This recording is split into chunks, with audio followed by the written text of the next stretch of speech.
હવે પરમ બંદનીય બટુક મહારાજજી આશીર્વચન આપશે.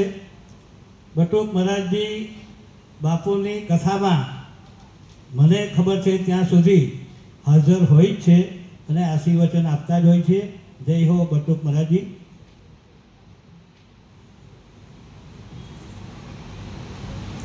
सर्व मंगल मांगल्ये शिवे सर्वार्थ साधिके शरणे त्र्यंबके गौरी नारायणे नमोस्तुते.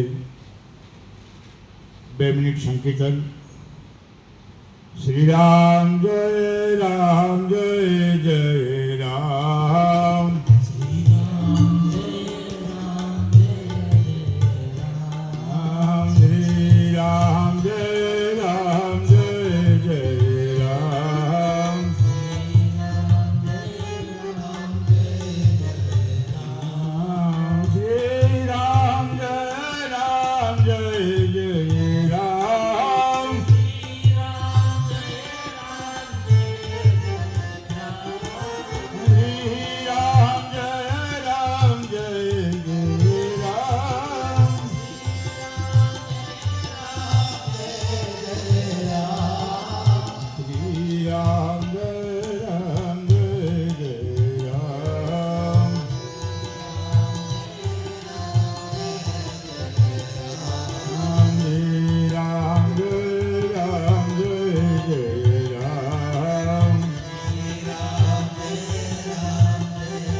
रामचंद्र भगवान की जय.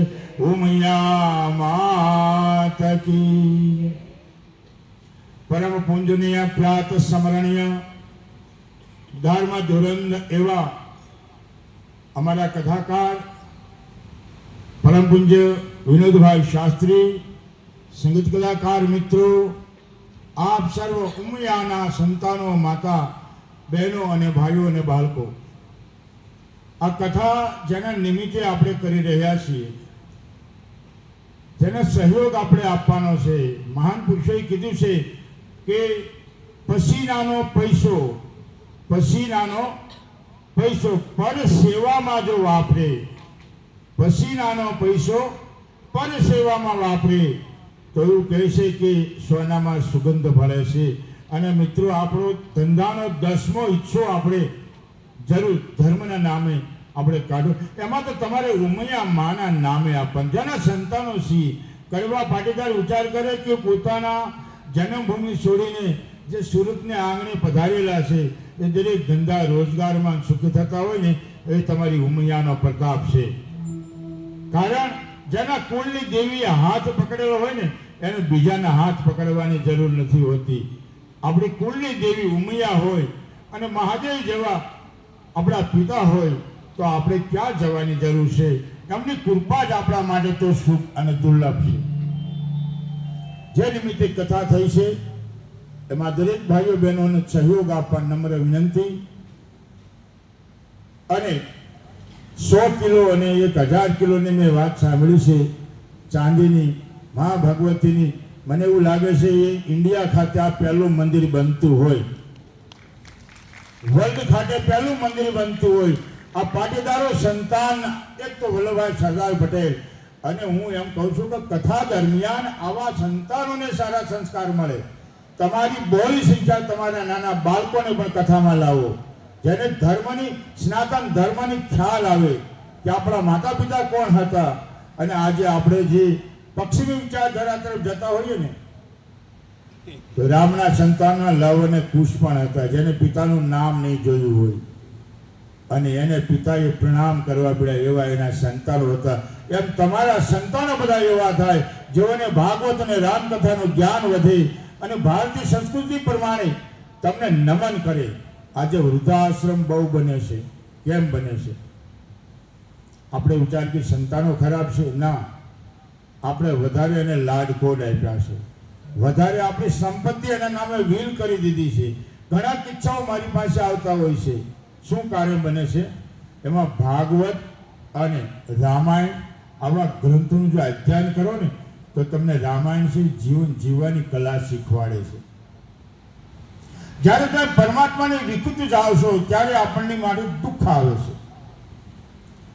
આધ્યાત્મિક રામાયણમાં જાઓ તો રામને પ્રાપ્ત કરવા માટે મંદિરની અંદર જવાની જરૂર નથી, તમારામાં વિવેક આવવો જોઈએ. રામ છે વિવેક છે, સીતા છે ભક્તિ છે, લક્ષ્મણ છે સેવા છે, ભરત છે ત્યાગ છે, અને રાવણ છે ને એ મોહ છે. સોનાનો કિલ્લો હોવા છતાં એમની બેનીને કદી 25 ગ્રામ કે એક નથ સોનાની નથી બનાવી, એવું ઉલ્લેખ નથી. જો રામાયણને તમારા જીવનમાં ઉતારી હોય તો જીવનમાં વિવેક આવવો જોઈએ. વિવેક એટલે માતા પિતા અને પુત્ર એની સાથેના વર્તનો કેમ કરવા, એ આપણું રામાયણ આદર્શ મહાપુરુષોની કથા શીખવાડે છે. આપણે જીવનમાં ઘણું કરતા હોઈએ છીએ, પણ જો સીતાજીને વિશે આપણે વિચાર કરીએ તો એવું કીધું કે નાથ આ નવું સુવર્ણ મૃગ, મને સોનાનો મૃગ લાવી આપો. હકીકત સોનાનો મૃગ નથી, પણ રામનું સ્મરણ વિસરી ગયા અને આપણને સોનું દેખાણું. અને આજે સોનાની કિંમત ક્યાં છે? જ્યાં ભગવતીની નજર સોના ઉપર ગઈ. હકીકત મૃગ સોનાનો ન હતો, પણ અનાથ આ નવું સુવર્ણ મૃગ, મને સોનાનો મૃગ લાવી આપો. અને જ્યારે સીતા અતુલી થઈ ને, ત્યારે લક્ષ્મણ સેવા સ્વરૂપી એને પોતાને ખ્યાલ આવી ગયો, માં મારા ભાઈનું સ્મરણ, મારા ભગવાનનું સ્મરણ ભૂલી ગયા છે, અને એને સુવર્ણની સાથે પ્રેમ થયો. નાથ સોનાનો મૃગ તો આજ સુધી જોયો નથી. અને ત્યારે રાવણ રૂપી મોહ રૂપી રાવણ એનું અપહરણ કરી જાય છે. જીવનમાં આ કથાઓને અંદર વાગોળવાની જરૂર છે, ઉતારવાની જરૂર છે. એક એક રામાયણના પ્રસંગો તમને ત્યાગ શીખવાડે છે. આજે બંને ભાઈઓ કોર્ટ પર લડતા હોય છે, જમીનો માટે કેસ કબાડા ચાલતા હોય, એ રામાયણ વાંચો ને તો એકાબીજાને ત્યાગ આપે છે. મહાભારત વાંચો તો જમીન માટે એક સોયના નાકા જેટલી જગા પણ તમને નહીં આપો. હું શું થયું? મહાભારત. અરે કદાચ નાનો ભાઈ મોટો ભાઈ કદાચ 25-50 લાખ તમે આપી દીધા, 2 વીઘા જમીન આપી દીધી, શું આપણને ફરક પડવાનો છે? આપણો જ છે ને. આ વિચારો આપણને આદર્શ રામાયણમાંથી જાણવા મળશે. જે પિતાના વચનને પાળવા માટે 14 વર્ષ વનવાસ જાય છે, અને 14 વર્ષ એ કહી શકાય હું અયોધ્યાને કિનારે, એક યમુનાને કિનારે, સરયુને કિનારે જઈને હું ઝૂંપડું બાંધીને ત્યાં 12 વર્ષ ને 14 વર્ષ કાઢી નાખીશ, પણ મને વનવાસ ન મોકલો. પણ નહીં, પિતાની આજ્ઞા છે. આજે આપણે માતા પિતાની આજ્ઞા કેટલા પાળતા હોઈએ છીએ? કેમ? આપણે દીકરાઓને સારા સંસ્કાર, આદર્શ શીખવાડો. રામાયણ આપો હાથમાં, ઘરે બેસીને 5-10 મિનિટ આપણે કથા સત્સંગ પ્રવચન સાંભળો. સારા આજે ઇન્ટરનેટનો યુગ છે. એક ક્લિક કરો એટલે તમને ટીવીની અંદર રામાયણના સત્સંગો અનેક મહાન પુરુષોના મુખે સાંભળી શકીએ છીએ. એ કેમ નથી થતું? આજનો આ યુગ પશ્ચિમી વિચારધારા તરફ જઈ રહ્યો હોય ત્યારે આપણે આવા કથાના આયોજન કરવા હોય છે. કથા શેના માટે કરવાની હોય? ડોનેશન અને પૈસા એકત્રિત કરવા માટે નહીં. કોઈ મંત્રને કથા સુધારી દે, કોઈ કૈકેયીને સુધારી દે, કોઈ રાવણને સુધારી દે, એના માટેની કથા છે. રાવણને 10 માથા હતા, કૈકેયીને નહોતા. એટલે આપણા જીવનમાં પણ એવા વિચારો આવતા હોય, ખરા વિચારો આવે ને તો સમજી લો રાવણનું માથું છે. ખરા વિચારો આવતા હોય સાસુને કે વહુને તો સમજી લો ને કઈ કઈના વિચારધારા છે મંત્રના, એ વિચારો ધારાને બંધ કરવા માટે આવું કથાનું સુંદર આયોજન થતું હોય છે. આપણે શું ઉમૈયા માને આપી શકવાના છીએ, આપણી પાસે શું છે એનું આપેલું છે ને આપણે આપવાનું છે. આજે આવા સુંદર પ્રસંગે પૂજ્ય અમારે વિનોદભાઈ ખૂબ જ મારા પ્રિય પાત્રો છે અને ખૂબ જ અમને ગુરુની તુલ્ય જોવે છે. મને કે બાપુ કાલે ફોન હતો, ભલે બાપુ તમારે પધારવાનું છે. હું કાલે પણ હરિદ્વારથી રાતના આવ્યો અને શૈલેષભાઈનો ફોન આવ્યો, બોલે બાપુ હું કાલે હું આવી જઈશ. પણ એક મારે નવી સૂચના તમને બધાને આપવાની છે. આ વર્ષે કેમ કે અડાજણ મારું ગામ છે, પાલ મારું ગામ છે, મારો પાસપોર્ટ ને બધું મારી જન્મભૂમિ હોય ને મારી કર્મભૂમિ તળાજા સૌરાષ્ટ્ર છે, પણ મારી જન્મભૂમિ અને કર્મભૂમિ છે એ મારું અડાજણ પાલ ક્ષેત્ર છે. હા, એટલે હું આપણે બધા સાથે મળીને આ વખતે હનુમાન જયંતિ નિમિત્તે 7,000 કિલોનો એક લાડુનો ભોગ લાગવાનો છે. આપ બધા આવો છો હનુમાન જયંતિ ઉપર. અને ગુજરાતમાં પ્રથમ માં કામાક્ષાનું મંદિર, ચામુંડા, મહાકાળી અને મોઢેશ્વરી તેમજ 251 કિલોનું શ્રીયંત્ર છે પંચધાતુનું. આવો સુંદર આયોજન તારીખ 31 માર્ચથી 2 એપ્રિલ હનુમાન જયંતિ છે. ત્યારે આપ સર્વ ભાઈ ભક્તોને હું હૃદયથી આમંત્રિત પાઠવું છું. અહીં હું કાર્ડ મૂકી જાઉં છું, એકાબીજા કાર્ડ વાંચી બીજાને કાર્ડ આપશો અને સાથે આપ સર્વના જીવનમાં સુખ શાંતિ સમૃદ્ધિ આયુષ આબાદી અને તંદુરસ્તી આપે, આપણા ધંધા રોજગારમાં ખૂબ જ બરકતી આપે. માં ઉમૈયાની સતત સેવા કરજો અને ઉમૈયાનું સ્મરણ કરજો. કાંઈ ન બને તો એક માળા ઉમૈયાના નામની કરશો ને એ આખો દિવસ તમારું ધ્યાન રાખશે. નાનું બાળક હોય ને એ બાળક સતત માં એની પાછળ નજર રાખતી હોય છે. એમ આપણે એના સંતાનો છીએ અને એનું સ્મરણ જો ચૂકી જઈશું ને તો જેમ સીતાજી અપહરણ કરી ગયા ને એમ આપણા જીવનમાં આપણી વિચારધારાથી આપણા જીવનમાં દુઃખ આવે છે. એટલે ભગવાનનું અને મા ઉમૈયાનું, તમારી કુળદેવીનું આનું સ્મરણ કરવું. બીજું, નવું વર્ષ આજથી શરૂ થાય છે અને નવરાત્રિના પાવન પ્રસંગે આ કથાનું આયોજન થયું હોય. જોઈ લો કેવો સુમેળ છે અને કથા ખૂબ જ પૂજ્ય બાપુ ભાવમય અને ખૂબ જ સુંદર રીતે આપણે સમજી શકીએ એવા શબ્દોમાં સંગીતમય કથા કરે છે. એનો દરેક ભાઈ ભક્તો લાભ લેજો અને તમારા જીવનમાં કંઈક આપવાનું થાય તો આ કથા દરમિયાનમાં દાન કરમ કરજો. અને તમે કરશો એ તમારા બાળકોને ખબર પડવી જોઈએ કે મારા માતા પિતા નાનું એવું પણ દાન કરે છે, મોટું પણ કરે છે, એટલે બાળકોમાં એ સંસ્કાર આવે. હું જાજુ હવે સમય તો મેં આજે થોડો વધારે લીધો છે, પણ આપ સર્વના જીવનમાં સુખ શાંતિ સમૃદ્ધિ આયુષ આબાદી અને નવા વર્ષના બધાને જય માતાજી, જય ઉમૈયા, પાર્દેશ્વર મહાદેવ કી, હાડકેશ્વર મહાદેવ કી, સનાતન ધર્મ કે.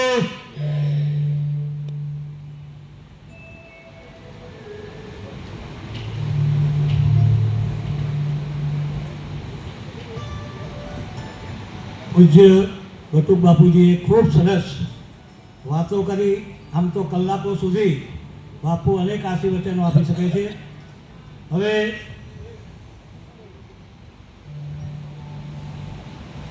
ભગવાનનો જય જયકાર કરીએ તે પહેલાં પૂજ્ય બાપુ એમનું સંગીત લોન દિલ્હીથી આવેલા યુટ્યુબના અમારા મનોજભાઈ, અશ્વિનીભાઈ, અંકિતભાઈ, અક્ષયભાઈ, આપ સર્વ ઉમિયા માતાના ભક્તો અને વ્યાસપીઠ ઉપર બેઠેલા વિશ્વ ઉમિયાધામ ફાઉન્ડેશનના અનેક હોદ્દેદાર મિત્રો, આવી રહેલા મહેમાનો, આપ સૌનો આજના પરમ